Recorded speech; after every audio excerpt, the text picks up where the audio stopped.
Voilà. C'est moi qui vais bouger les Voilà, ça diapositives. a Hein. commencé. Oui, vous pouvez. Oui, c'est ça, Où exactement. est-ce qu'il est, le truc là? Donc voilà. Pour Bonjour à l'instant, tous. j'y touche pas. Ah, non, mais voilà. Donc là, il est 12h30, donc l'enregistrement commence. Les participants arrivent. Donc bonjour à tous et à toutes et bienvenue à notre webinaire Simplicure que l'on propose aujourd'hui avec le laboratoire EMIN. Donc aujourd'hui, nous accueillons Docteur Dupont. Bonjour docteur, comment allez-vous? Bonjour, enchanté. Bonjour à vos participants. Ravi de vous avoir avec nous en tout cas. C'est gentil. Alors, au niveau du fonctionnement de Big Marker, quelques petits rappels. Donc, tout au long de la présentation, vous allez pouvoir interagir via le chat et y poser toutes vos questions dans l'endroit dédié aux questions. Et on y répondra à la fin du webinaire. Et donc, vous pouvez également voter pour les questions qui vous semblent les plus pertinentes. Donc voilà, docteur Paul Dupont, qui est dermatologue et responsable du R&D chez Eumine Nature. Je vous laisse la parole. Voilà, bon, écoutez, je vous remercie de nous donner l'opportunité d'expliquer un petit peu qui on est, depuis quand on existe et quels sont nos objectifs. Alors, ce qu'il faut comprendre, c'est que moi-même, je suis ancien chef de clinique des hôpitaux à Toulouse. J'étais chef de clinique à la fois d'endocrino-nutrition et plus tard de chef de clinique de dermatologie. Et ce qui fait qu'on a eu besoin de faire des recherches pour aller dans le domaine naturel. Et c'est en faisant ces recherches qu'on est arrivé à des protocoles naturels pour les pathologies qui sont dans le domaine de la dermatonutrition. Voilà, c'est-à-dire l'association entre les problèmes de peau, dont on va parler aujourd'hui, notamment le psoriasis et l'eczéma, et la nutrition qui va de pair avec ces problèmes de peau. Puisque vous savez, la plupart de vos intervenants doivent le savoir aussi, il y a un lien étroit entre le microbiote intestinal, le microbiote cutané, les problèmes psychologiques, la peau et la nutrition. Voilà, donc on va essayer d'aborder ces sujets. J'espère que ça va vous intéresser. On arrive quand même à une expérimentation, une expérience sur ces sujets qui date d'un certain nombre d'années maintenant. Il y a plus de 20 ans qu'on a fait des découvertes et elles se confirment par les faits. Donc on est dans un protocole qui est factuel. On n'invente pas des choses, on les a utilisées depuis des années.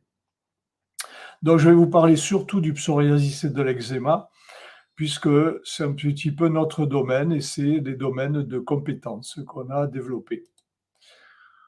Voilà, donc bien sûr, comme on le précise chaque fois quand on fait une intervention, ça n'est pas destiné aux patients en général, c'est aux professionnels de santé. Voilà, parce que c'est à vous, en tant que professionnel, médecin, naturo ou autre, de définir, mais pharmacien également, de définir quels sont les besoins de vos patients. Voilà, on ne se substitue pas à vous. Donc, notre entreprise Phytobiolab, qui distribue la gamme Mine, Exebio, etc., existe depuis de nombreuses années, au moins 20 ans d'activité précisément auprès des patients et des prescripteurs. Mais les produits existaient déjà depuis 1995. Vous voyez, donc ce n'est pas nouveau. Et je vais donc vous parler des sujets de l'eczéma et du psoriasis. Donc, on va donner un petit peu quelques définitions de ce qu'est le psoriasis et l'eczéma à ma façon de faire, parce que vous verrez que ce n'est pas tout à fait ce que vous entendrez ailleurs. On va parler des protocoles de soins, des solutions naturelles, des facteurs déclenchants et des différents types de ces pathologies. D'abord, donc, qu'est-ce que c'est que l'eczéma et le psoriasis? D'abord, ce sont des pathologies courantes. Vous voyez, dans l'eczéma, presque 4% de la population est impactée, et ça commence dès l'enfance. Il en a 3 fois plus qu'avant, certainement à cause de la pollution. Et en dermatologie, c'est pratiquement une consultation sur 3 pour ce qui concerne l'eczéma. Quant au psoriasis, ça touche 3% de la population. Et c'est vrai qu'il y a des pics liés au psychisme. Et en général, on déclenche le psoriasis après un choc qui peut être une rupture, un deuil.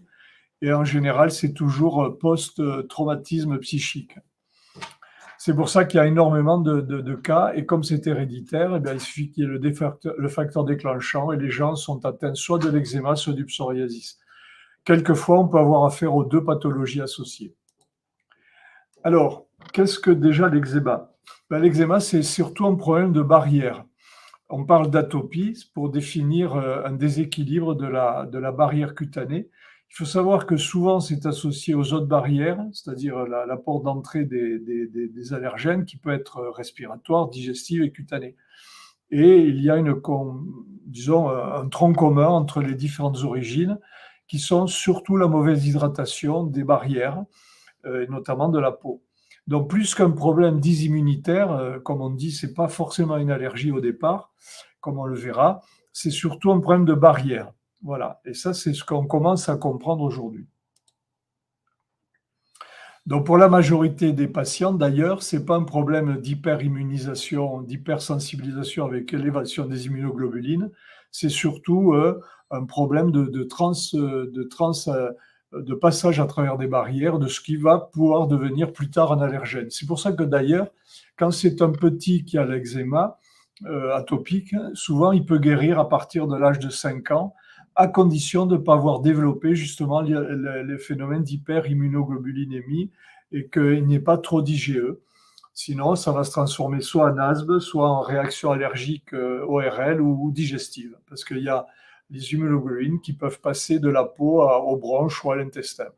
Donc, ce qui est très important, c'est d'agir très vite, et vous verrez avec quoi. Et on peut d'ailleurs effectivement apaiser très rapidement les problèmes d'eczéma. Et dès le plus jeune âge, il faut avoir recours à des probiotiques spécifiques dont je vous parlerai et à une supplémentation alimentaire avec des acides gras, notamment ceux dont je vous parlerai, qui sont indispensables pour réparer la barrière. Donc, le problème du psoriasis, c'est le deuxième problème. Là aussi, c'est une maladie qui, pour moi, est métabolique. Comme je le dis pour l'eczéma tout à l'heure, je vous en reparlerai. Le psoriasis, c'est pareil. Pour moi, c'est un problème métabolique, chose qu'on n'a pas compris, qu'on n'a pas vue avant, finalement, ma découverte qui date des années 2000, dans lequel j'ai découvert que, non pas les oméga-3, mais les phospholipides pouvaient avoir un effet de réparation du psoriasis, des plaques de psoriasis, par différentes voies que je vous expliquerai. Donc, c'est une maladie non contagieuse, chronique, d'origine héréditaire, certainement par déficit enzymatique, onycho-hépatique et cutané, on en reparlera. Et c'est en compensant justement par un apport suffisant de certains acides gras, de certains lipides, qu'on aura des résultats probants. Au bout d'un certain temps, comme je vous le dirai aussi tout à l'heure, il faut un délai d'environ 4 à 6 mois pour avoir une véritable amélioration. Donc, le psoriasis, comme vous le savez, c'est un emballement du processus de fabrication de la peau. Donc, les couches de peau s'accumulent les unes sur les autres, elles n'ont pas le temps de mûrir, ce qui fait qu'on a des grandes squames qui, lorsqu'elles se détachent, laissent la peau à nu, l'épiderme est saignant souvent, et donc c'est très, très désagréable. Les gens sont embêtés par ces squames et par les rougeurs qui sont sur les plaques et qui font que sur le plan esthétique et psychologique, c'est très négatif pour eux, mais ce n'est pas contagieux. Alors, pour donner des détails, on va voir les différents types. Alors, tout d'abord, les symptômes. Pour l'eczéma, c'est pas compliqué. Il y a des irritations, il y a des démangeaisons, ça peut s'infecter, ça peut se pérenniser en se liquénifiant, entraînant ce qu'on appelle des durcissements de l'épiderme par grattage. Voilà, et donc là, ça devient chronique et ça peut entraîner des problèmes là également esthétiques. Donc c'est sur ça qu'on va agir en local. Il faut agir à la fois sur l'aspect prurigineux, les infections, bien sûr, il faut les traiter, et il faut éviter également que par excoriation, il y ait une propagation de l'eczéma. Quand il s'agit du tout petit, l'eczéma atopique, c'est très particulier, c'est certainement essentiellement un problème métabolique de peau sèche, et donc là, ça vient d'une mauvaise hydratation d'origine interne. Et comme je le disais tout à l'heure, c'est les barrières qui sont insuffisantes. Donc c'est sur ça qu'on va agir. Et le diagnostic est rapidement fait parce que l'enfant a la peau très sèche. Il y a un petit signe du pli cutané de la paupière inférieure qui est un signe caractéristique. On le voit sur cette image, même si vous ne la voyez pas de près. On s'aperçoit très, très vite du diagnostic. Ce n'est pas compliqué. Un enfant qui a la peau très sèche, qui a le petit signe de la paupière et qui ensuite réagit très fort même lors du lavage, eh bien, c'est qu'on a affaire à de l'atopie. Souvent, il y a une hérédité. Et donc là, il faut traiter très rapidement pour améliorer l'hydratation de la peau. Ensuite, vous avez l'eczéma de contact. Souvent, on parle d'eczéma dyshydrosique ou dyshydrose. Ce n'est pas tout à fait une dyshydrose, c'est-à-dire ce n'est pas tout à fait une mauvaise hydratation de la peau. C'est souvent que, si vous voulez, la peau va être, l'orifice des glandes sudorales va être abîmé par l'eczéma. Et à ce moment-là, ça forme des petites cloques de liquide, de sérosité. Et on parle de dyshydrose, mais en fait, c'est une réaction de contact avec un allergène. Ça peut être, par exemple, les gamma-pas, ça peut être les produits d'hygiène, ça peut être beaucoup de choses. Ça peut être aussi les gels qu'on utilisait pendant la Covid, qui vont vous sécher la peau et qui vont entraîner des lésions. Je vois une petite question, entre guillemets. Oui, on me parlait d'eczéma et de lait de vache, bien sûr.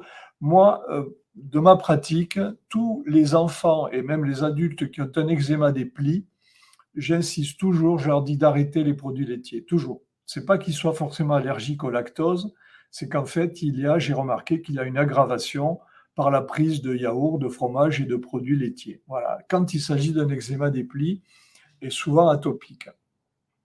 Donc, je continue pour l'eczéma. Il peut y avoir des eczémas aussi sur le visage. Il y a un petit signe d'ailleurs pour connaître l'allergène. C'est d'ailleurs amusant, enfin amusant, pas pour la personne, mais pour celui qui fait le diagnostic. Lorsque vous mettez par exemple l'allergène au niveau du pli du coude, il peut y avoir une réaction au niveau des paupières, qui sont très très fragiles, et parce que les paupières nécessitent un apport de saponine. Et c'est vrai que le fait d'avoir une fragilité des paupières et de la peau au niveau des plis suffit à déclencher des lésions qui peuvent avoir été par un contact d'allergène à distance. Il suffit de toucher avec les mains l'allergène et vous pouvez réagir aux paupières, sans que ce soit les paupières qui soient touchées directement par l'allergène. Ça, il faut le savoir. Et là, on a des solutions. Je vous dirai comment les soigner. Passons au psoriasis. Vous voyez, on a groupé les deux pour rappeler que les deux pathologies sont très souvent associées. Donc, les zones de psoriasis, c'est les zones de frottement. Donc, c'est normal qu'on en ait au coude et au genou. Vous savez, c'est comme les pulls, hein. Vous finissez par les trouver au niveau des coudes. Ben, les psoriasis, c'est parce que vous frottez sur les coudes que vous en avez plus à ces endroits-là. Par contre, il peut y avoir différents types de psoriasis. Soit il se généralise sur tout le corps en formant des plaques, soit il peut être en gouttes, comme des gouttes d'eau sur la peau. Souvent, ça, c'est associé à un streptocoque, hein. Quand il y a des psoriasis en gouttes, souvent chez l'adulte, le jeune adulte, il faut toujours demander s'il n'y a pas eu une angine avant ou un traitement antibio, et souvent, c'est lié. Voilà, c'est une forme particulière de psoriasis. Et souvent, quand il y a eu une première atteinte par un strepto, il peut y avoir récidive de pso en gouttes, simplement parce qu'on est de nouveau en contact avec le strepto, qui est aussi un allergène.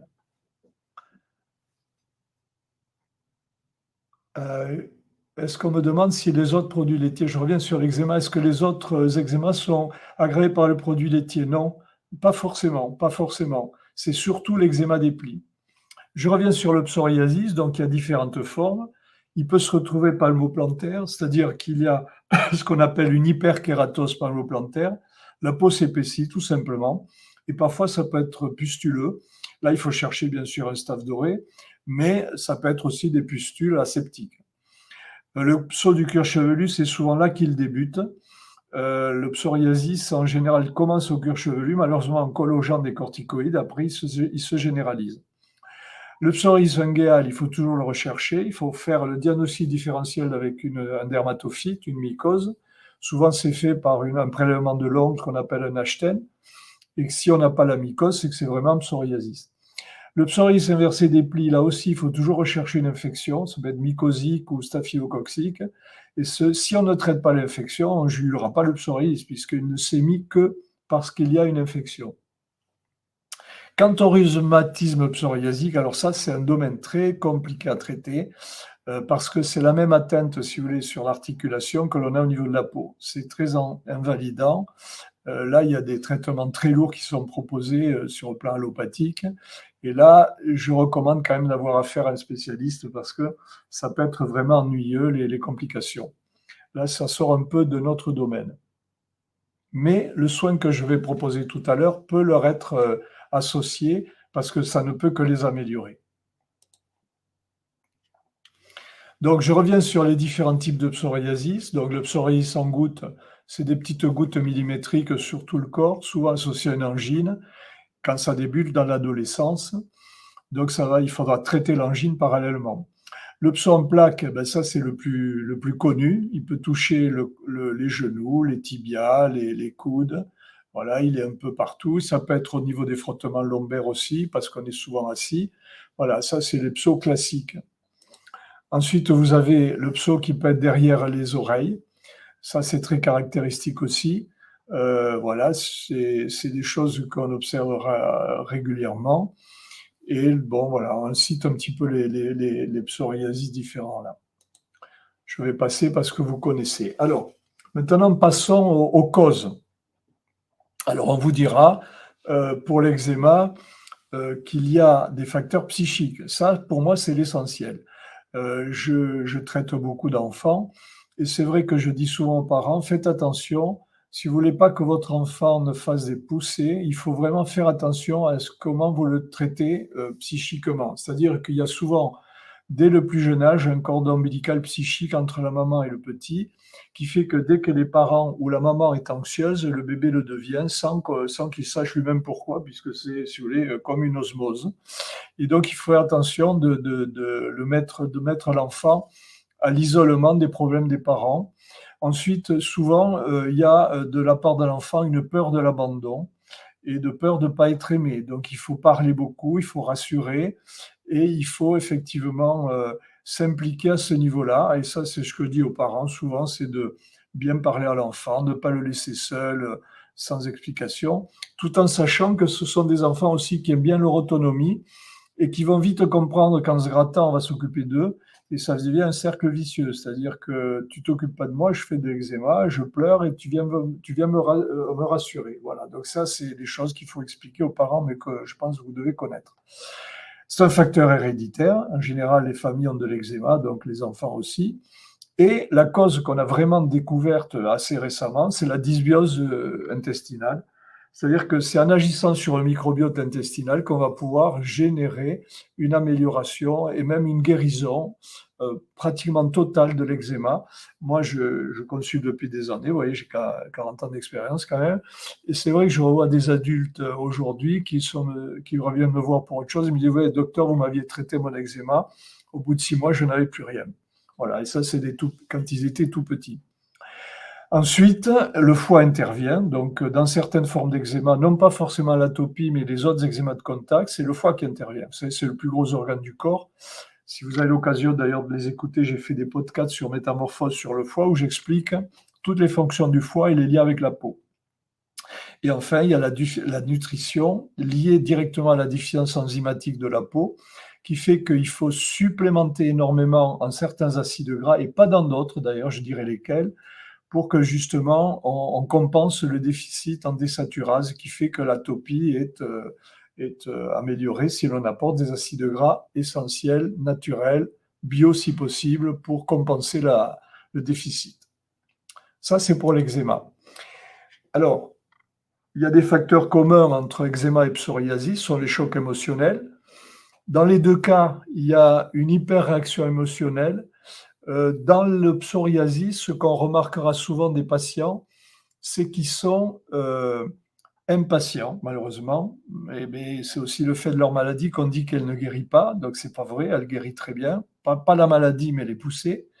Et ensuite, il y a une hypersensibilité émotionnelle. C'est-à-dire que moi, je dis qu'ils développent ce qu'on appelle des émotions fixes. C'est-à-dire comme des idées fixes, mais émotionnelles. C'est-à-dire qu'à partir du moment où vous avez le choc émotionnel, vous n'arrivez plus à le gérer. Donc, il reste en cage comme un oiseau en cage et vous le sortez constamment comme une redite émotionnelle. C'est pour ça que le pso est toujours entretenu par les émotions et souvent les gens ont les nerfs à fleur de peau, si vous voulez, c'est-à-dire qu'ils sont très très tendus. Une question. Bonjour, quand vous dites que le pso commence souvent au cuir chevelu, cela veut dire qu'il va forcément évoluer sur d'autres parties du corps. Oui, ce que je voulais dire, c'est que souvent, si on le maintient au cuir chevelu, il ne va pas aller ailleurs, franchement. Mais si on commence à le bloquer avec des antiflammines, telles que les corticoïdes ou autre chose, eh bien vous avez tendance à le faire rentrer. C'est un peu comme l'eczéma. Si vous le traitez par des corticoïdes, que par des corticoïdes, vous allez avoir un phénomène d'augmentation. C'est comme, moi j'explique, c'est comme quand vous mettez un barrage à l'eau, l'eau s'accumule. Ben là, le fait de bloquer l'extériorisation d'une pathologie, que ce soit le psoriasis ou l'eczéma, vous allez le renforcer à l'intérieur et il va sortir ailleurs. Voilà ce que je voulais dire tout à l'heure par rapport à cette description du pso débutant au cuir chevelu et se généralisant. Donc, je reviens sur les facteurs déclenchants du psoriasis. Donc, comme je l'ai expliqué, il y a toujours un choc émotionnel. Dans le psoriasis, ça va être en général un deuil. Donc, ça va être un deuil. Et moi, je vois tous mes patients que je soigne du psoriasis, j'en ai vu des centaines. Je ne sais pas si je peux pas dire des milliers. Et souvent, ben, ils ont eu un choc, un deuil. Voilà, un proche, ou alors même parfois j'ai eu des cas d'une personne qui avait cru perdre son fils, et en fait il n'était pas mort, mais le temps qu'elle apprenne que tout allait bien, ben, elle a déclenché le psoriasis, et 20 ans après, elle en avait encore. Voilà, après il y a d'autres facteurs. Alors, outre l'hérédité dont j'ai parlé, il y a d'ailleurs peut-être différentes hérédités, différents types de psoriasis, hein, donc on ne sait pas tout encore. Après, vous avez des causes infectieuses qui vont aggraver, donc ça peut être un staphylocoque, un streptocoque, souvent ça débute dès l'enfance. Et après, vous avez les facteurs médicamenteux. Alors, dans le psoriasis, il y a beaucoup de médicaments qui peuvent aggraver. Donc, il faut toujours tenir compte, quand on traite un psoriasis, de savoir si la personne est déjà médicamentée. Donc, ça peut être certains antihypertenseurs, les sartans notamment, les bêta-bloquants également, les IEC parfois, les sartans c'est sûr, les bêta-bloquants c'est sûr. Après, plus rarement les antipélédins, bon là, il n'y a pas beaucoup de gens qui en prennent. Quant aux dérivés du lithium, bon, moi j'ai quelques cas, mais c'est des patients traités pour les pathologies psychiatriques nécessitant le lithium. Ils ont souvent à ce moment-là des psos hyperkératosiques palmoplantaires. Donc, ce n'est pas des formes graves en général. Mais ça nécessite un appoint thérapeutique. Alors, ma découverte, donc ça date de quelques années maintenant, c'est l'intérêt des phospholipides. Alors, pas n'importe quels phospholipides. Vous savez, il y a phospholipides et phospholipides. Ceux qui sont intéressants dans le psoriasis, ce sont des phospholipides en particulier qu'on a développés dans le produit qui s'appelle le Minepso, dont je vous parlerai. Et donc, oui, il y a une autre question. Oui, effectivement, quand vous avez un facteur déclenchant qui est angoissant, il va se maintenir toute la vie, hein. Mais vous verrez que justement, les produits dont je vais parler, ils ont non seulement un effet sur la peau, mais également surtout sur les neurotransmetteurs. Mon hypothèse, que j'ai d'ailleurs publiée il y a des années déjà, mais on m'a pas trop cru, hein. Je crois que les dermatoclassiques, ils n'ont pas trop cru à la cause métabolique, tout simplement parce qu'ils font pas de nutrition. Tout au moins à l'époque, quand je donnais des cours à la fac, ben, disons qu'il y avait très peu d'étudiants qui étudiaient la nutrition. Maintenant, c'est un peu monnaie courante et beaucoup de naturopathes connaissent très très bien la nutrition, beaucoup mieux que nous-mêmes, médecins. Et donc voilà, la cause est nutritionnelle pour moi. Vous savez que les phospholipides, c'est aussi les précurseurs des neurotransmetteurs, surtout du parasympathique. Or, qu'est-ce que fait le nerf vague et le parasympathique? Bien, c'est l'apaisement complet du corps, non seulement psychique, mais également physique. Donc, le parasympathique et les produits qu'on va prescrire aux gens, donc que je vais vous dire, eh bien, ça va améliorer l'excitation, l'emballement des lymphocytes et des kératinocytes. C'est ça ma découverte. C'est-à-dire qu'au lieu de bloquer l'immunité par des immunosuppresseurs ou ces nouvelles thérapies là, biothérapiques avec des anticorps recombinants, il vaut mieux agir en amont, c'est-à-dire régler le problème des neuromédiateurs, améliorer la transmission nerveuse, améliorer, si vous voulez, l'excitation des lymphocytes. Pourquoi? Parce que dans le pso, c'est les lymphocytes qui contaminent en quelque sorte les kératinocytes. Vous voyez? Si on les voyait comme des petits personnages, on verrait tout un tas de manifestants en train d'exciter les autres. Et voilà, donc vous avez les lymphocytes d'un côté, les kératinocytes de l'autre, et tout s'emballe. Et bien le fait d'apporter certains phospholipides, ça va apaiser tout. D'ailleurs, ça m'amuse parce que souvent, vous avez des patients, quand vous avez un couple, l'homme ou la dame dit à son conjoint, ah, depuis que tu prends le produit, tu es vraiment plus cool. Voilà, ça c'est pour vous amuser un peu. Donc voilà les solutions amines. Je vais essayer de vous les proposer. Après, bon, vous les aurez sur Simplicure, hein.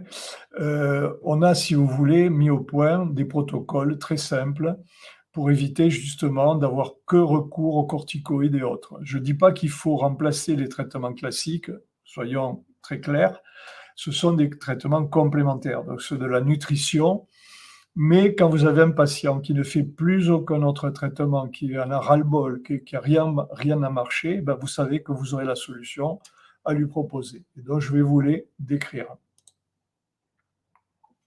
Alors, le produit de base dans l'eczéma, c'est un mélange de probiotiques.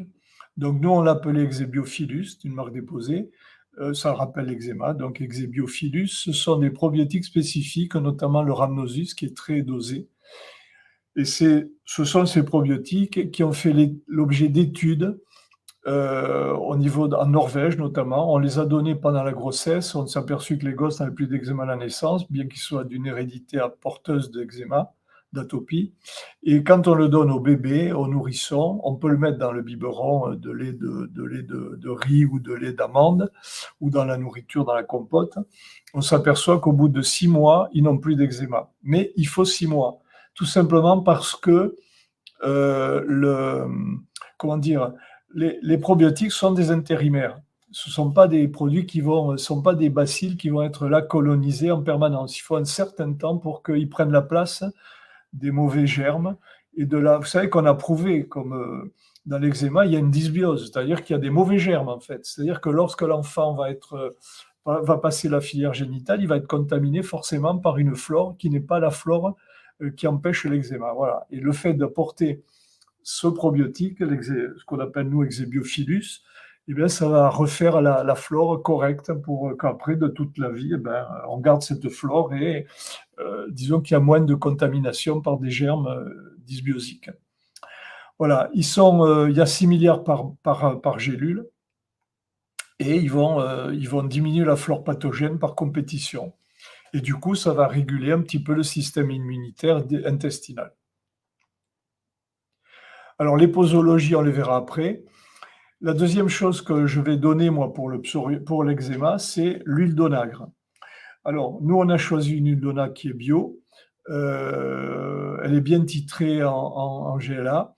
Et en fait, si vous voulez l'intérêt, oui, je vais répondre à la question après parce que je voulais passer une question. On me dit, je pensais qu'un apport en probiotique ne permettait pas une implantation durable. Ça dépend du probiotique, ça dépend de l'indication. Je reviens sur les probiotiques. Comme je le disais, il faut 6 mois. Si on est en phase d'atopie chez le nouveau-né, chez le nourrisson et le jeune enfant, 6 mois suffisent. Pourquoi ? Parce que, passé la barrière des 5 ans, s'il n'y a pas eu les immunoglobulines IgE qui se sont développées, il n'aura plus d'eczéma.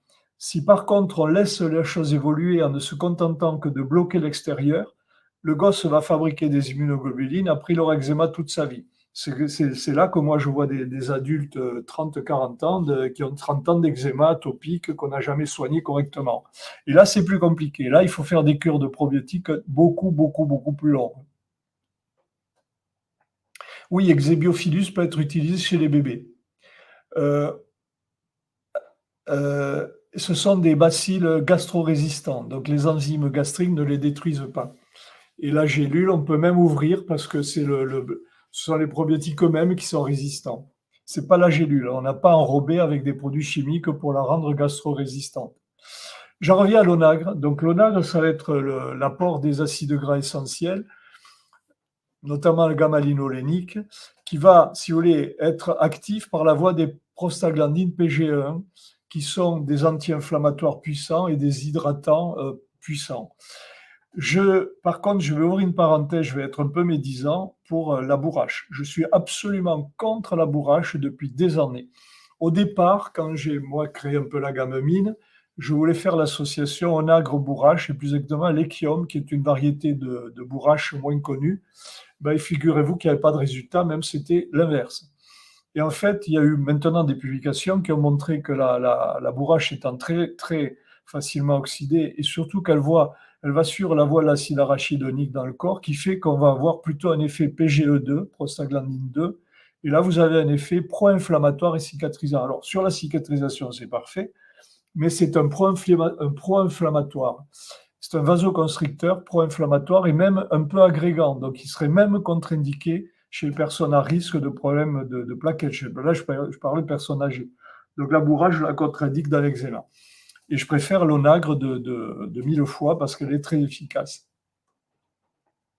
Combien de temps un eczéma atopique adulte installé les probiotiques? Il faut compter des cures d'abord de 6 mois, comme pour l'enfant, et ensuite des cures répétées, surtout aux intersaisons, printemps-automne, de 3 mois.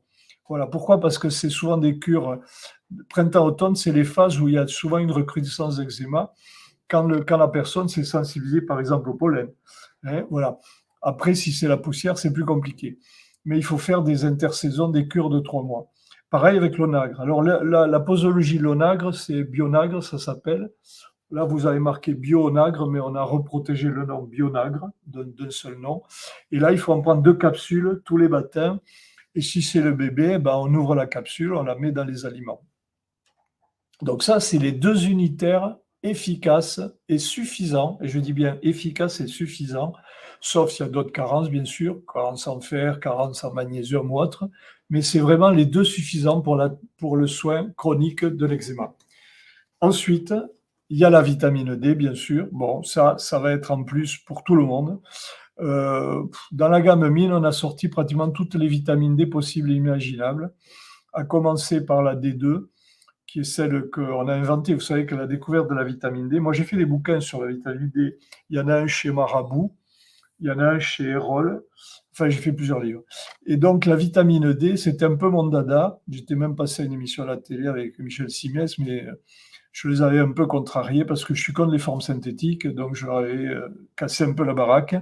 En fait, si vous voulez, la vitamine D, elle a été inventée dans la levure. On a mis la levure exposée aux UV. C'est comme ça qu'on a soigné le rachitisme chez les enfants en Angleterre dans les années 20.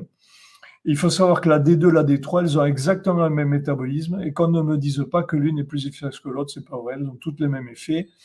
On peut dire que la D2 elle aura peut-être un peu plus d'effets cardiovasculaires en empêchant les calcifications artérielles, tandis que la D3, c'est vraiment les os et la peau. Et donc, pour la façon de l'utiliser, on a ici D3000, qui est 1000 unités par spray. En général, c'est suffisant. C'est chez l'enfant, on a la D3600 pour avoir une dose un peu moindre. C'est sûr que dans l'eczéma, c'est important, dans le pso aussi. D'ailleurs, j'avais fait essayer, ça peut le faire aussi, vous pouvez le faire essayer à des patients, je parle du psoriasis, de mettre du spray de vitamine D directement sur les plaques. Et j'avais eu des résultats probants. Alors, je n'ai pas continué, mais c'est vrai que dans certaines formes de pso où la peau est très sèche, le fait de mettre de la vitamine D huileuse de colza, ça s'appelle mine D3000, et bien, ça a amélioré les plaques. En spray cutané, oui, c'est bizarre, hein, je l'avais fait par hasard, parce que vous savez qu'il y a la fausse vitamine D qu'on donne, le Devonex aux patients pour faire un peeling des plaques. Là, la vitamine D, elle a un effet aussi. Je me rappelle avoir vu un patient qui avait un pso développé comme des gerçures sur le dos des mains ici. Et après 3 mois de Eumine Pso, puisque c'est le nom du produit que je vais vous parler après, associé à le spray de D3000 dessus, ça s'est vite amélioré. Voilà, on me dit c'est ce que je fais avec la vitamine D3 et le cassis. Parfait, oui, le cassis, les bourgeons de cassis, c'est très intéressant pour l'inflammation. Quelles sont les solutions naturelles cutanées? Alors, j'ai mis au point il y a des années, parce qu'au début, je travaillais à des pharmacies, on faisait des prépas magistrales. Puis après, on l'a développé nous-mêmes, puisqu'on les fabrique ici à Toulouse, les séras. Les séras, c'est le principe de base des produits qu'on utilisait depuis la Grèce antique pour la peau. Hein. Le mot séras, ça vient de cire d'abeille. Hein. Voilà, alors bon, pardon pour les véganes. Hein. Mais bon, c'est pas forcément. Il faut aider les abeilles aussi. Donc, bon. Mais toujours est-il qu'on utilise la cire d'abeille. On a 3 produits majeurs. Alors, la marque, c'est Exebio. Donc, un qui est Exebio neutre, c'est des oméga 3. Voilà, il y a des oméga 3 dans de l'huile de nigel notamment. Et ça va hydrater. L'exébio neutre, c'est l'eczéma de base surgraissant, il va hydrater. Ça, je pense par exemple aux bébés, les nourrissons qui ont les joues rôties parce qu'ils se salivent dessus et que ça les brûle. Il suffit de mettre ce sérat et en général, ça va bien. Ensuite, on a le sérat qu'on appelle calme, Exebio calme. Alors lui, c'est les rougeurs, c'est l'inflammation. C'est à base d'ophiopogon, le muguet japonais, qui est connu comme un effet pratiquement cortisone-like, sans effet délétère et d'accoutumance. Dedans aussi, il y a la nigelle et la lierre, qui sont des plantes pour l'eczéma. Et enfin, vous avez pour les zones qui démangent, Exebio cad. Alors ça va être réservé à des eczémas un peu lichenifiés, très prurigineux. Je pense par exemple à l'eczéma de contact à la nuque ou à vraiment une plaque qui perdure. Ça calme de suite, c'est à base de genévrier et un petit peu de l'huile de cad. Et entre les poussées, on peut utiliser la crème hydratante Exebio qui, elle, contient également des actifs, mais qui est beaucoup moins épaisse et beaucoup moins grasse. Et par contre, c'est bizarre, il n'y a pas le liniment Exebio là. Quel est l'eczéma? Bon, on ne l'a pas mis.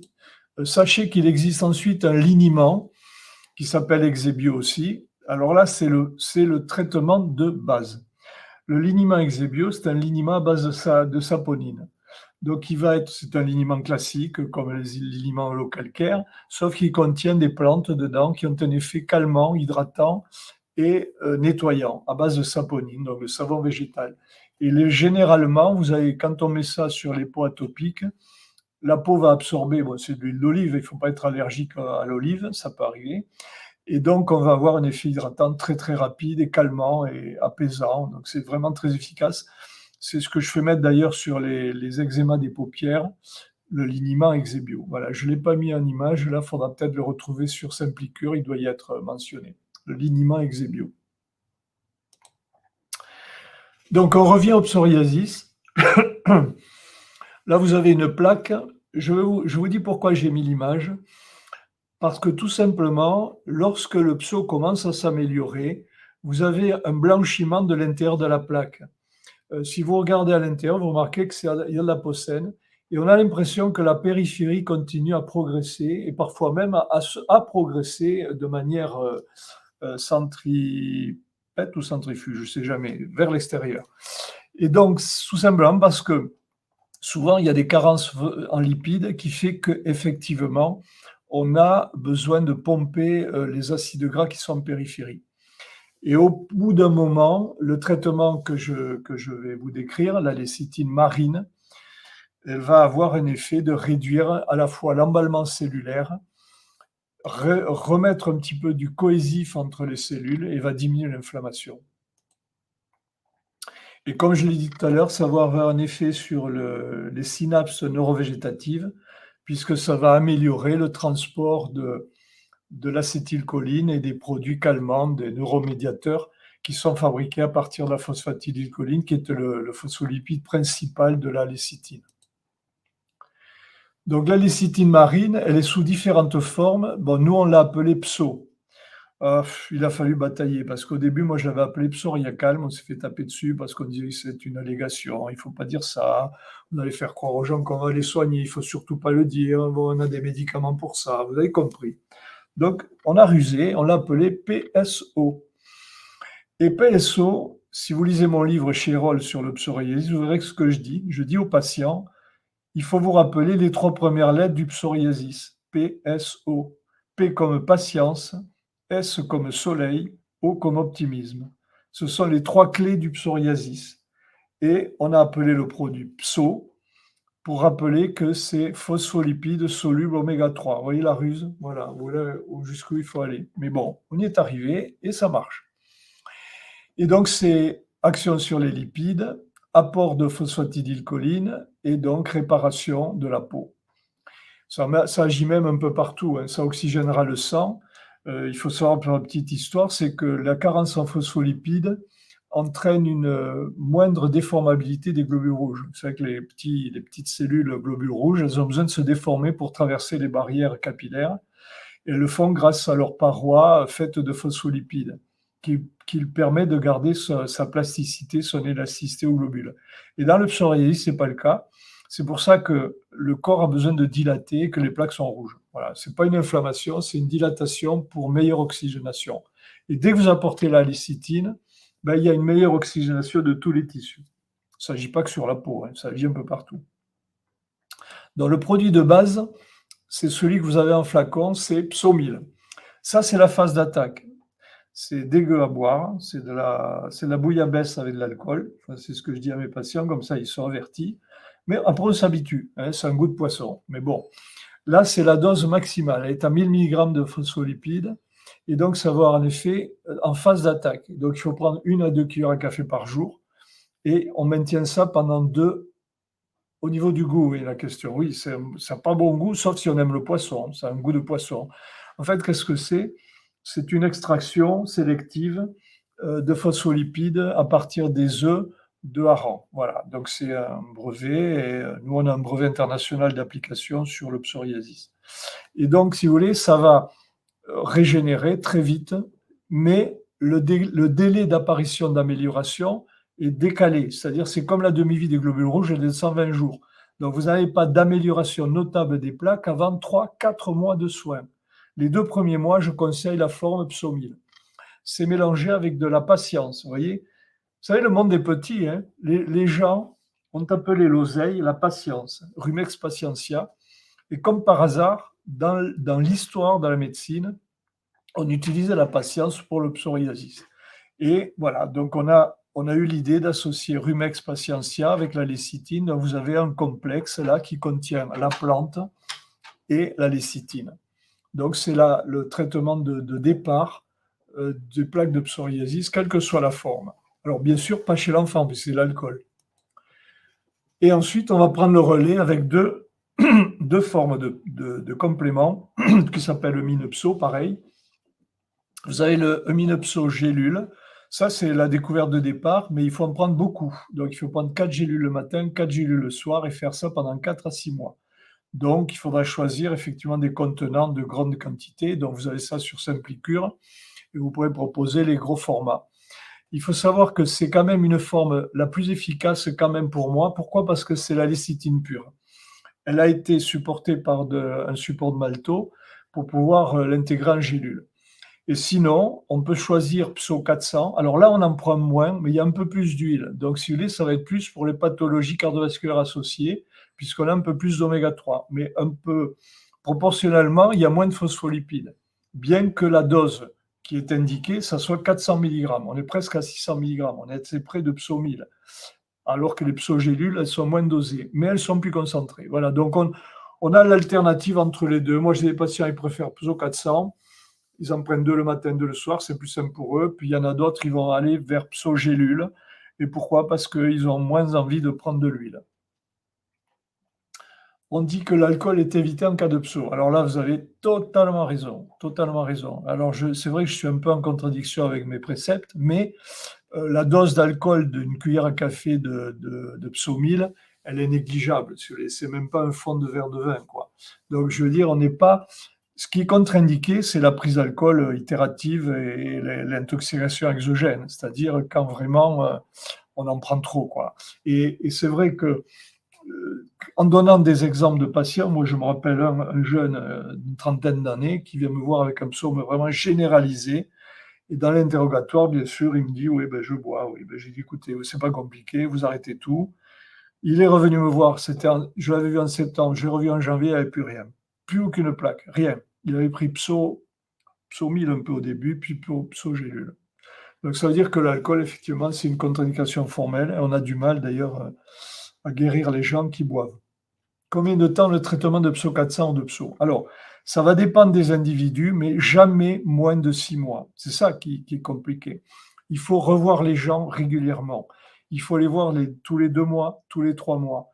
Il ne faut pas les laisser partir dans la nature parce qu'ils vont se décourager. Il faut d'abord les impliquer dans le traitement, leur dire qu'il faut qu'ils correctement suivent les indications que vous allez leur donner, leur rappeler l'amnémologie de Pso, patience, soleil, optimisme, et les revoir tous les 2, tous les 3 mois, les convaincre, leur dire même si au début ça s'aggrave, continuez, ça ne veut rien dire, sauf bien sûr s'il y a une infection. Là, il faut traiter l'infection.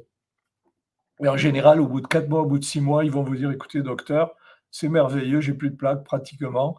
Alors là, il ne faut pas arrêter d'un coup. Ce n'est pas qu'il y aura un rebond à l'arrêt, comme c'est le cas avec des traitements symptomatiques, puisqu'on est étiologique, mais il faut sevrer progressivement de la dose. C'est-à-dire qu'à ce moment-là, vous diminuez de moitié pendant 3 mois de plus et ensuite vous arrêtez.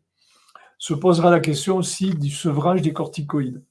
Il faut savoir une chose, c'est que moi j'ai toujours expliqué aux gens, c'est que quand ils sont avec un traitement allopathique dur, que ce soit allopathie, biothérapie, que ce soit corticoïde, que ce soit vitamine D acide, il faut faire un sevrage progressif. Mais les 3 mois de sevrage où on a diminué progressivement les doses, c'est perdu pour le temps donné du traitement. Il faut dire que les 3 mois de sevrage, ça repart à zéro quand on a fini de sevrer. Pourquoi? Parce que malheureusement, ces produits-là qui empêchent la cicatrisation des plaques empêchent la fin de l'emballement de la peau, qui est la cause du psoriasis. Voyez. Donc il faut absolument sevrer et dire aux gens, quand vous aurez fini vos trucs, là vous pouvez commencer avec le reste si vous acceptez, et là, normalement, ça devrait commencer à s'améliorer. Voilà. Alors ça, c'est une mauvaise chose que je dis là, parce que ceux qui entendent ça et qui sont durs pour l'allopathie, mais mon pauvre, ce ne sont pas mes amis. Puisque quand je dis qu'il faut se des corticoïdes, ça ne leur fait pas plaisir. Après, ceci dit, il peut y avoir des cas compliqués pour des raisons psychologiques. On ne peut pas arrêter les corticoïdes. Dans ces cas-là, il ne faut pas les arrêter, mais il faut donner la chance aux patients, tout en faisant le reste du soin, au moins d'avoir moins besoin d'en mettre. Vous voyez, de faire au moins, d'utiliser des doses moindres. Mais quand c'est un psoriasis vieux de 30 années qui est traité par corticoïdes, ben, soit les gens ils ont observé que ça ne leur faisait pas, c'est-à-dire qu'ils ne guérissent jamais, ils ont arrêté, soit ils continuent et ça les entretient. Voilà.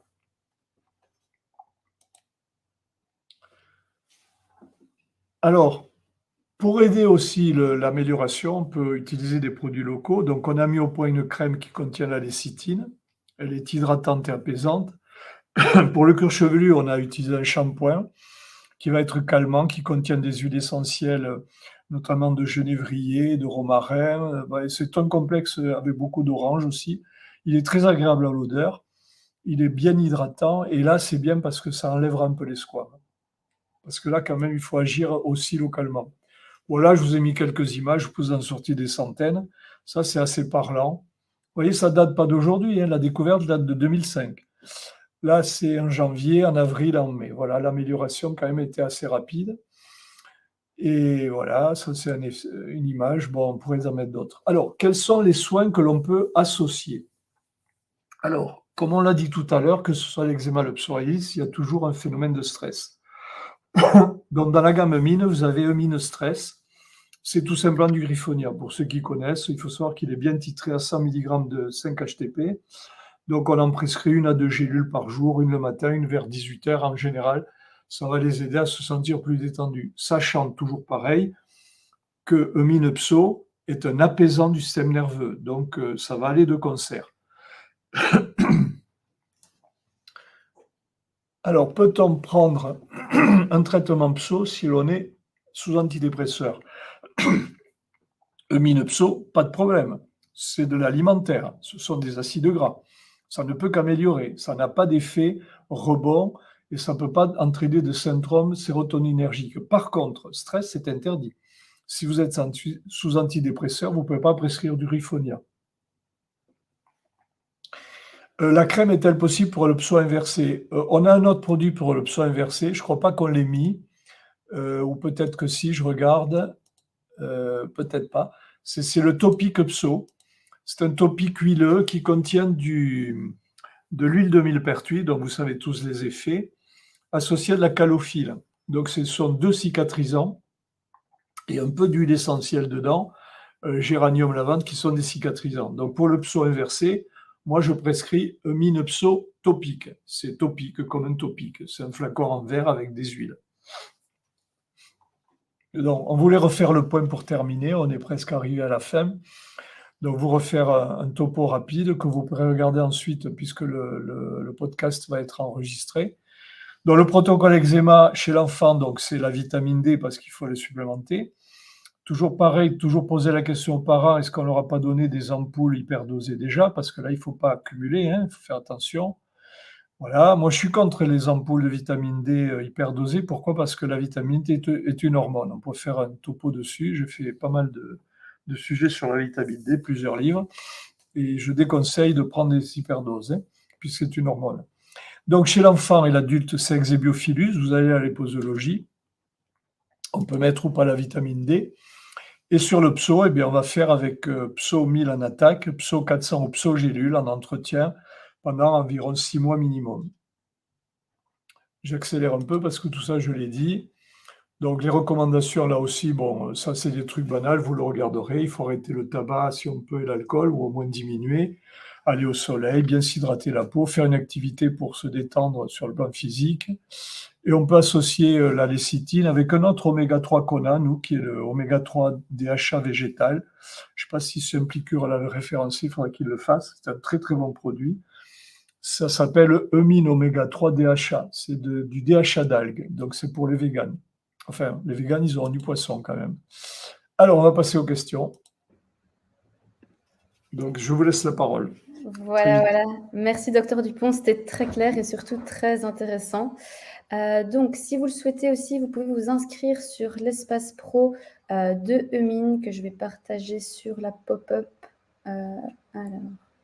Alors ça, c'est un espace réservé aux professionnels, hein, c'est-à-dire Oui. naturopathes, réflexologues, médecins, enfin pharmaciens, tout le monde peut s'inscrire. C'est là qu'il y a les publications scientifiques, c'est-à-dire que les preuves, elles sont là. C'est pas tout ce que je raconte, c'est pas inventé. Je veux dire, il y a des bases. Et c'est moi qui vous référence, c'est-à-dire que je regarderai qui c'est qui s'inscrit. D'accord, merci beaucoup. Et alors, du coup, avant juste de passer aux questions, moi, ce que je vous propose, c'est de vous présenter rapidement Simplicure. Donc, moi, je vais vous partager mon écran. Comme ça, je vous présente rapidement. Alors, voilà, j'espère que vous voyez bien la plateforme. Alors, du coup, qu'est-ce que Simplicure? C'est un outil qui est gratuit et uniquement aussi dédié aux professionnels de santé, qui va vous permettre de recommander des compléments alimentaires de vos labors favoris sur un seul et même endroit. Et donc, vous retrouverez d'ailleurs les produits Eumine dans le catalogue. Donc ici, catalogue Eumine, et vous retrouverez les produits qui ont été présentés lors du webinaire. Alors, pour créer une recommandation pour son client patient, c'est très simple. Il va falloir créer une recommandation en haut à droite, ajouter les produits, et vous pouvez notamment, comme je le disais, retrouver les produits de Eumine sur la plateforme et y ajouter les produits. Vous pouvez également voir la fiche détaillée des produits Eumine sur Simplicure et voir tout ce qui est posologie, formulation, ingrédients, contre-indications, etc. Vous pouvez aussi ajouter les produits Eumine à vos favoris. Une fois après avoir sélectionné vos produits, votre recommandation est presque prête. Il va falloir juste l'envoyer à votre client. Donc, soit vous décidez de créer le client patient sur la plateforme et donc vous encodez rapidement ces données et vous lui envoyez. Ou alors, vous avez une autre option, c'est de sauvegarder la recommandation et d'envoyer le lien de la recommandation, par exemple, par email. J'espère que c'était clair et vous pouvez notamment vous inscrire sur la plateforme avec le lien que je vous envoie ici aussi dans la pop-up. Voilà. Alors, je vais juste repasser sur les slides. Donc voilà, comme je le disais, sur la plateforme Simplicure, vous retrouverez les produits Eumine, mais vous retrouverez aussi plus de 70 laboratoires sur la plateforme, avec plus de 1300 produits dessus. Et vous m'entendez toujours? J'ai l'impression qu'il y a eu... Donc, je suis toujours là. Ah oui, ok, super. Okay. Alors, pourquoi aussi choisir Simplicure en tant que praticien? C'est évidemment accéder, comme j'ai dit, à plus de 70 laboratoires. C'est gagner du temps et optimiser votre pratique avec un outil qui va vous permettre de recommander facilement des compléments alimentaires. Et vous allez bénéficier aussi de certains avantages sur la plateforme. Donc, n'hésitez pas à vous y inscrire pour en savoir plus sur la plateforme. Et alors, vous découvrirez aussi les différents webinaires qu'on organise entre 1 à 2 fois par semaine sur la plateforme. Donc, la plateforme, elle est gratuite et sans engagement. Et alors, vous pouvez vous inscrire à nos prochains événements. Donc, vous retrouverez mardi les nouveautés des traitements des maladies inflammatoires de la peau sans cortisone avec le docteur François Guillot, qui est dermatologue, et François Mottet. Et alors, le jeudi, vous retrouverez docteur Paul de Sadeler sur l'oncologie intégrative et complémentaire. Alors, on va passer aux différentes questions, docteur. J'ai vu que vous avez quand même pas mal déjà répondu aux questions, seulement j'en ai vu quelques-unes dans les questions et réponses. Je ne sais pas si vous avez eu le temps de les regarder. Alors, il y a Aurore qui demande « Que pensez-vous de la supplémentation de la femme enceinte en probiotiques, notamment lors du dernier trimestre, afin d'éviter la survenue de terrain atopique chez l'enfant ?» Merci. Alors, c'est une bonne question, puisque c'est un peu la réponse est dans la question, puisqu'effectivement, c'est ce qu'on conseille. Nous, on a deux types de probiotiques. On a Exebiophilus pour le terrain atopique. Donc, la femme enceinte, il est recommandé d'en prendre pendant la grossesse, et notamment à la fin, puisqu'elle va effectivement créer une bonne flore lors du passage de la filière génitale. Et après, on a un autre produit, mais c'est plus pour la conception elle-même. Ça s'appelle Gyné Bioflore. Je ne sais pas si vous l'avez sur un piqûre, peut-être vous l'aurez plus tard aussi. Oui, Ce sont des probiotiques, c'est le Crispatus, c'est pour la flore de Doderlin. Mais pour l'eczéma proprement dit, c'est Exebiophilus. Ok, merci pour la réponse. Alors, Ilham qui pose la question « Bonjour, psoriasis aux parties intimes d'un petit garçon de 10 ans suite à un Crohn, comment soulager ?» Alors, c'est ce que j'ai dit tout à l'heure, on a le Topic Upso, Eumine Topic Upso. C'est vrai que la crème Eumine Upso est pas mal aussi, parce que, bon, moi j'ai même eu des résultats, ça c'est une autre parenthèse, sur le lichen scléroatrophique vaginal chez la femme. Des gynécos ont observé que ça a amélioré. Donc cette crème à base de la lécithine est efficace aussi sur ça. Donc pour un petit, on peut faire ça. Sinon, on peut aussi lui appliquer dessus la pâte Exebio Zinc. Je ne sais pas si je l'ai montré dans la plaquette là, mais on a un autre produit, ça s'appelle Exebio Zinc. C'est une pâte au zinc. Et très simple, c'est coco caritamidon zinc. Donc il n'y a rien d'autre, c'est très simple. Et on peut effectivement le mettre sur des fissures au niveau des plis. Ça s'appelle pâte Exebio Zinc. Ok, merci beaucoup. Alors, Exenobiophilus est-il autorisé chez la femme enceinte? Oui, c'est même recommandé. Voilà, simple, efficace. L'onagre est OK pour les femmes qui sont un peu hormonalement instables? Alors, l'onagre a d'autres effets. C'est un régulateur de l'hypophyse. Ça va diminuer l'hyperprolactinémie. Donc, ça va être utile chez la femme en syndrome prémenstruel. Par exemple, on le donne du 12e au 28e jour. Par contre, pendant le cycle menstruel, il faut l'éviter pendant les règles. Il faut l'éviter de la prendre tout le temps. Elle peut avoir un effet bloquant un peu sur la survenue du flux menstruel. Donc, il faut essayer de la prendre que du 12e au 28e. Ok. Alors, il reste deux questions. Maïté, je vois que dans les compléments pour l'eczéma, il y a notamment des vitamines, zinc, etc. Mais si un patient prend déjà des compléments alimentaires de ce type pour une autre raison, que faire? Car un surdosage n'est jamais bon non plus. Alors, vous avez une bonne question. Nous, dans l'idée d'Eumine, au départ, c'était des unitaires. Et c'est toujours des unitaires. Par exemple, vous avez vitamine A, vitamine E, vitamine C, etc. Toujours des unitaires. Deuxième raison, toujours du naturel. C'est-à-dire qu'on a fait en sorte de ne pas utiliser de produits synthétiques, pétrochimiques ou ces nouvelles formules type... je ne vais pas citer des trucs, mais pour ne pas être négatif sur d'autres choses. Mais bon, on essaie de naturel. Quand on va prescrire Eumine Zinc, c'est à la dose recommandée. Effectivement, en général, quand vous prenez des eumines, vous avez toujours des produits qui sont compatibles les uns avec les autres. Mais, sauf effectivement, cas particulier. Sachez par contre que dans Exebiophilus, c'est une dose très faible. C'est-à-dire qu'on est à peu près à 15% des vénères. Donc, ça veut dire que même si vous preniez Eumine Zinc plus Eumine Exebiophilus, il n'y a pas de risque de surdosage. Par contre, si vous avez plusieurs labos qui prescrivent des trucs, il peut y avoir des multivitamines, des multimachins, et là, vous ne savez pas ce qu'il y a dedans. Il y a plein de choses. Et là, vous pouvez vous trouver à surdose. Et là, c'est ce que nous, on a évité. Ok, très clair, merci beaucoup.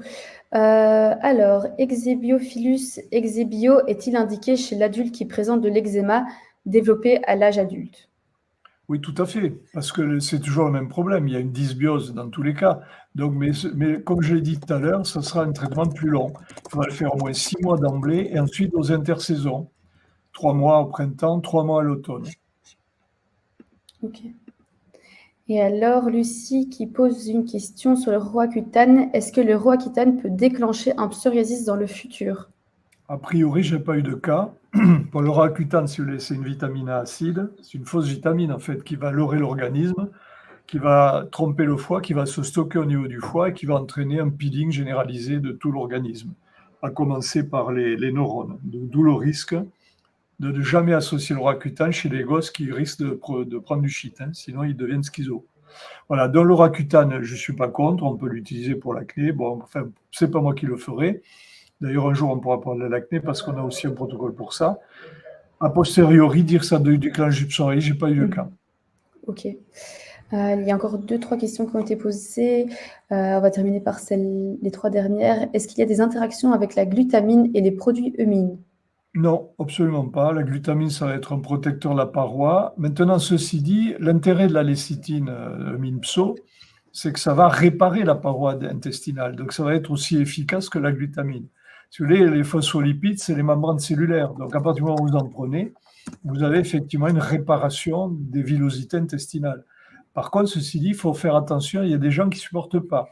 Si on en prend trop, effectivement, ça peut être légèrement laxatif parce que ça augmente le flux biliaire. Parce qu'au départ, ça va agir aussi sur la bile. Donc, vous allez peut-être parfois avoir un petit peu de désagrément au début, mais en général, c'est passager. Ok, ça marche. La crème Exebio Cadre peut être utilisée sur une grande surface quand il y a une démangeaison ou doit être utilisée seulement localisée? Toujours localisé. Vous avez bien fait de poser la question. On gardera cette crème en réserve pour le cas où, par exemple, le Linima Exebio, que je ne vous ai pas montré en image, mais qui est très, très essentiel pour l'eczéma, va être utilisé insuffisamment. Par exemple, vous avez un prurite généralisé, vous mettez le Linima Exebio avant et après la douche, ça va déjà bien aider. Et s'il reste par endroit des zones qui continuent à démanger, mais très ponctuelles, on peut mettre un peu d'Exebiocade. Déjà, ce n'est pas des gros pots. Pour la petite histoire, plus tard, vous aurez une forme Exebio-Linima en 500 ml. Parce que moi, j'ai des patients, ils s'en mettent sur tout le corps. Alors, les 125 ml, c'est vite consommé. Ouais. Voilà, on vous le dira. On vous le dira.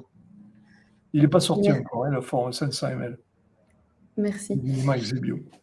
Et alors, la dernière, quelque chose de particulier pour le traitement de l'eczéma du conduit auditif chez l'adulte ou se traite comme un autre eczéma? Alors là, je fais mettre autre chose que je n'ai pas cité, c'est la lotion Exebio.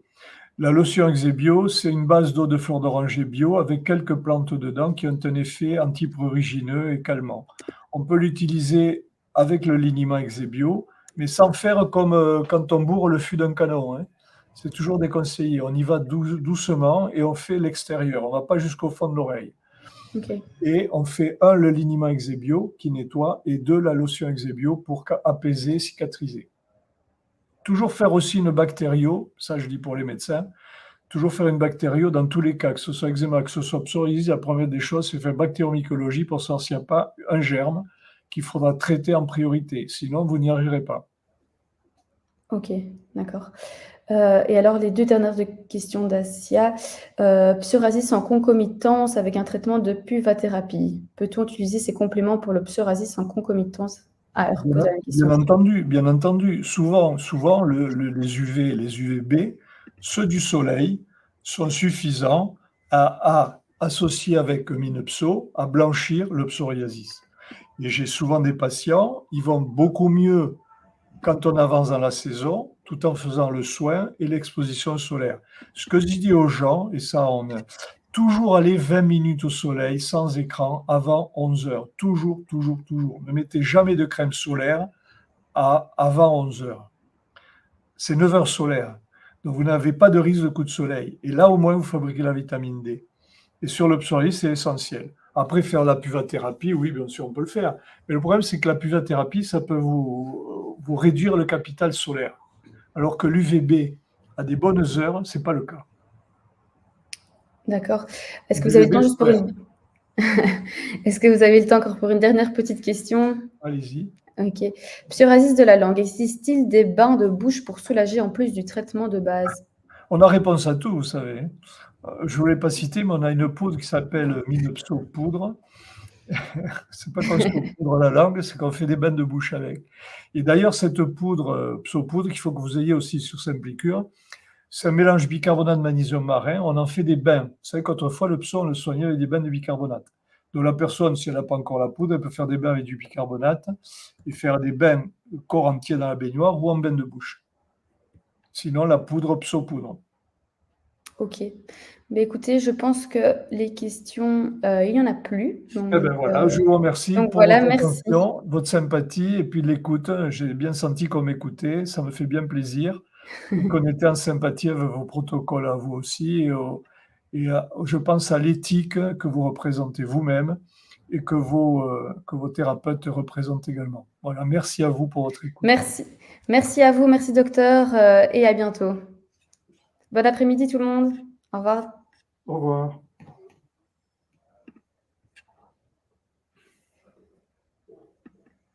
Bon, on attend que ça coupe comme à la télé.